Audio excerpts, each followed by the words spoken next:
Hi guys, this will be a short video on my thoughts and opinions on the game Firewatch. It's not going to be a full review as the internet is saturated at the moment with reviews of it. I'm just going to be basically a discussion more around the storyline, so there's going to be spoilers ahead in case you haven't realised. So, start off with the basic premise of Firewatch, as many people will know, is you play as Henry, a man that is going through a crisis in his life at the moment where his wife has the early stages of dementia and has moved to where her parents live in Australia, and it is basically Henry running away from his problems by taking a job as a fire watcher. I think that's the right word. Fire lookout. I think that's it, in the wilderness of Wyoming, in the forest in Wyoming. I think Shoshone Forest or something like that. Yeah, something like that. Basically, I played through it in a day, so it's not that long, which is one of my problems with the game as a whole. But basically, the whole game boils down to the relationship between Henry and Delia, another fire lookout, another tower, and their entire relationship is basically based on just their communications between the two radios, the two-way radio, and that is where this game shines. I'm not, like I said, I'm not doing a review, but that's where the game shines. The dialogue, the dialogue's perfect. The relationship between these two characters seems real. It's almost like the narrative in this story is the whole basis of the narrative is from these two walkie-talkies, and that's how it's a strong point. And I kind of wish that I had this material when this game was out when I did my dissertation, because it would have been a really good game to talk about with narrative-wise and how video games are evolving into different narratives and how they tell stories and so on and so forth. But it'd be a very good piece of material to have in case anyone's actually wanting to do it, like a dissertation or something on that. But anyway, so the story as a whole, I mean, from start to finish, it sort of builds it up as this. I mean, when I first saw the trailers, I thought, ooh, looks a bit like it's going to be turned into like a scary horror game, like a suspense thriller and something like that. Like, you get really, I don't know, it's basically all throughout the game, I think it's just forcing you to be paranoid. Like, there are moments in the game where you think, Henry's just schizo. And if they went down the path of Henry just being schizophrenic and that Delilah didn't exist, it's a figment of his imagination, he's actually on his own all the time, he's creating these transmissions, these situations to sort of as a coping mechanism for his wife's condition. That would have been crap, because films and other mediums and all that have done that over and over again. They played the schizophrenia card. I mean, look at Shutter Island. I mean, Shutter Island, for instance. I mean, there's plenty of other films that do it, but Shutter Island, for instance, like I guessed the end of that film within the first sort of half hour, and when it turned out to be the schizophrenia card, yeah, I was so disappointed. So if this game did it, I'd have been pretty disappointed. I mean, this is what I thought was going to be the outcome at the end, so I'm quite glad it isn't. Although, from the standpoint of how the story does end, I was quite disappointed. But at the same time, I wasn't. It was a nice ending. It was a well-run story, but it gave the impression that it was like this conspiracy, that this like government agency was hiding in the bushes, like taking pictures and listening to your conversations, and it was kind of like, ooh. Like, there's some points where I was like going through the forest and I was like, and when it gets dark you keep hearing noises and you're like, help. And you just want to get out of there, but it just proves that it's just all in the mind. I think that's what it was trying to do, is prove that you yourself, the player, can be paranoid and you start making these scenarios up in your head. And I think that's what the strongest point about this game is the way the narrative is told. And I think that is the sort of key that they tried to do, is to make you paranoid and start seeing things that weren't there and questioning things. Like, for instance, I was thinking maybe Delilah's in on it. Maybe she's the whole person that's done all this. I was one idea for an ending. One idea for my endings was that when I know it doesn't make sense because they were going to question them anyway. But if there's some way to go around that, when you were getting the helicopter, she thought to herself, wait, if Henry dies, then I could blame it on him, that he set the fire and all this. So she's just like, no, there's no one else coming on the helicopter, and you get left behind, sort of thing.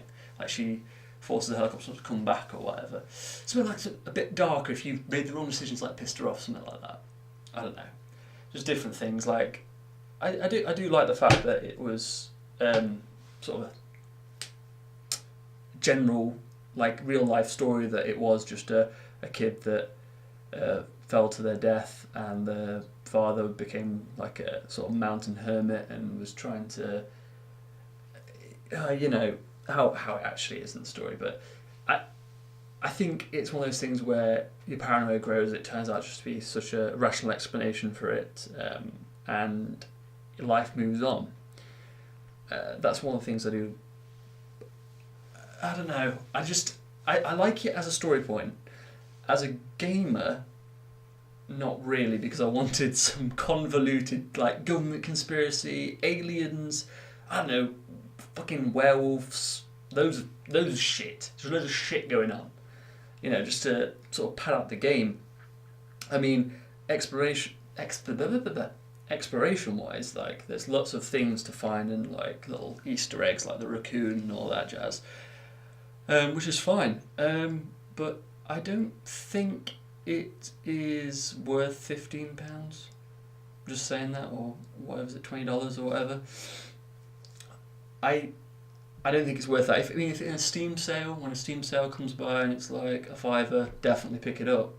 I mean, that's what I think it's worth, really, because the story is brilliant. The way it's portrayed is unique and interesting, and the fact that you can just look at virtually anything and get really good written dialogue between you and Delilah, and you have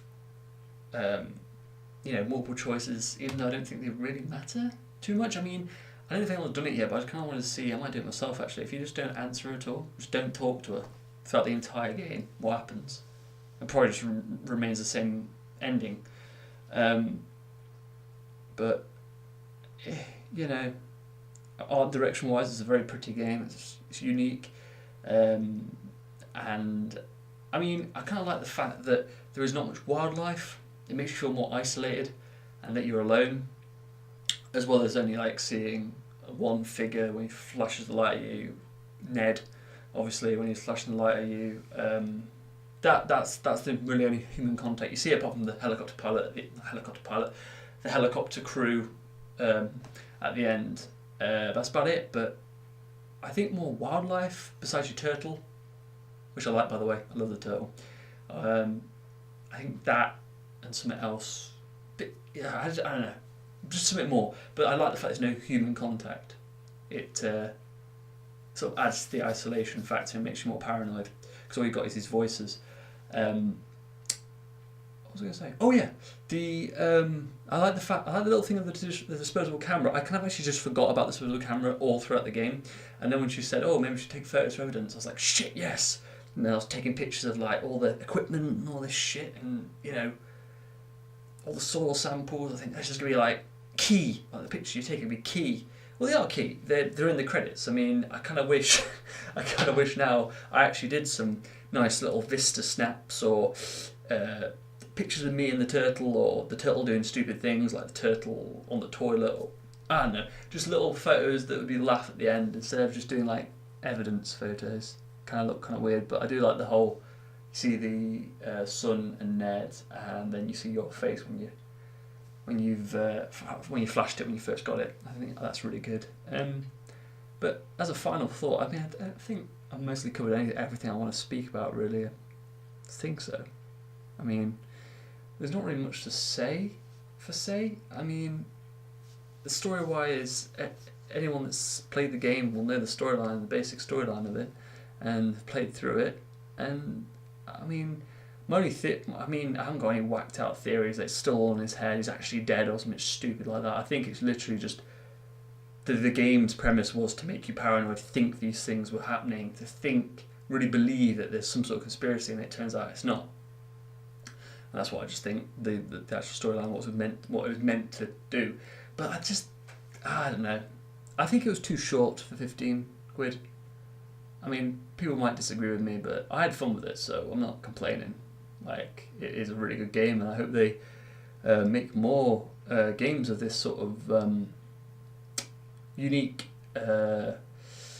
I don't know, unique way of telling a narrative. Have more sort of diverse ways of doing it to make it fresh and a new experience. But I'm just going to leave it at that. Overall, it's a very good game. I don't think it's worth it for the price point at the moment. And the story, as a story for me as a film and television graduate, I love the story and the way it was done. I just, for it as a gamer point of view, I wish it was just completely off the wall, like aliens, werewolves, zombie, I don't know, everything. Just something to make it more game. Even if there's like different endings, more diverse endings. There probably is. I mean, from what I can tell, it's just different dialogue options. But or if she, don't know if you can get her to come and marry you. But I think that's kind of dark because it makes you feel guilty. That's the point. It does make you feel guilty at the end if you say, "Oh, would you come live with me in Boulder?" You think, "Oh, what about your wife? You know, the one that's got dementia. Maybe she doesn't remember you, but there is those chances that when you go see her, she can have that moment of clarity, and that's what it's all about with that disease. That you got to, I don't know. That's a conversation for another time about dementia, but my thoughts on dementia. But overall, it's a very, very good game. I just don't think it's worth the price point. But if people haven't played it yet and you've watched this and think, oh, you should get them to play it, it is definitely an experience people should play. People should play this game and experience the story at some point. There. You're not in your tower? No, I'm not. Then who